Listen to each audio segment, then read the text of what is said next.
இன்றே டவுன்லோட் செய்து உங்கள் ஃபேவரட் ஷோக்களை என்ஜாய் பண்ணுங்க. லக்ஷ்மி, திடீர்னு உனக்கு கல்யாணம்னு சொன்னாங்க.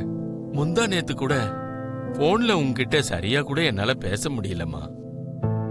அது இருக்கட்டும், உனக்கு மாப்பிள்ளைய பிடிச்சிருக்காமா?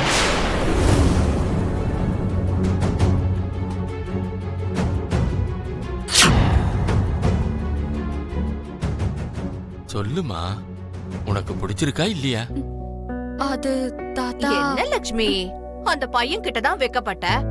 அந்த பையனை புடிச்சிருக்குன்னு சொல்றதுக்கு ப்ளீடர் தாத்தா கிட்ட கூட இப்படி வெக்கப்படணுமா என்ன? நம்ம லக்ஷ்மிக்கு அந்த பையனை ரொம்ப பிடிச்சிருக்கு ப்ளீடர் மாமா.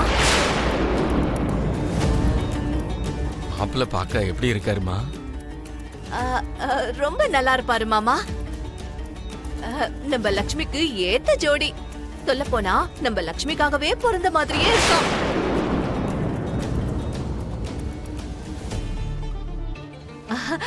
லக்ஷ்மி, நீயும் சொல்லுமா. ஏம்மா, சித்தி சொல்றதெல்லாம் உண்மையாம்மா?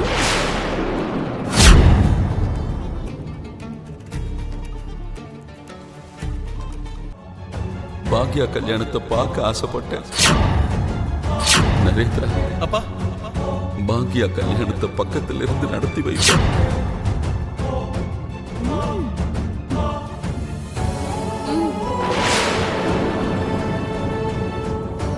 பாத்தீங்களா பாத்தீங்களா ப்ளீடர் மாமா, கல்யாணம் பண்ணிக்க போற பையனை பத்தி கேட்டா லக்ஷ்மிக்கு வார்த்தையே வரமாட்டேங்குது. அப்படின்னு ஒரே வார்த்தையில பதில சொல்லிட்டா, எனக்கு பிடிச்சிருக்கு அப்படின்னு. எல்லாம் நம்ம லக்ஷ்மியோட அதிர்ஷ்டம் தான். இது சாதாரணமான அதிர்ஷ்டம் இல்ல மாமா, அப்படியே பொங்கி வழியிற அதிர்ஷ்டம். சம்பந்தம் பார்த்து வச்சது யாரு? நானாச்சே. லக்ஷ்மி, எனக்கு ரொம்ப சந்தோஷமா இருக்குமா.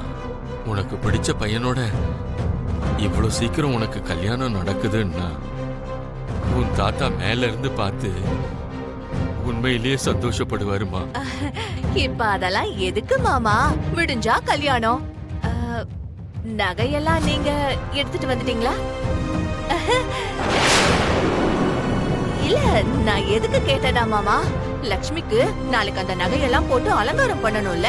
அதோட பொண்ணு கல்யாணம்னா எவ்வளவு செலவாகும்னு உங்களுக்கே நல்லா தெரியும்ல. சரி, ஃப்ரெஷ் அப் ஆனதுக்கு அப்புறம் நம்ம எல்லாம் உட்கார்ந்து பேசிக்கலாம். நீங்க உள்ள வாங்க.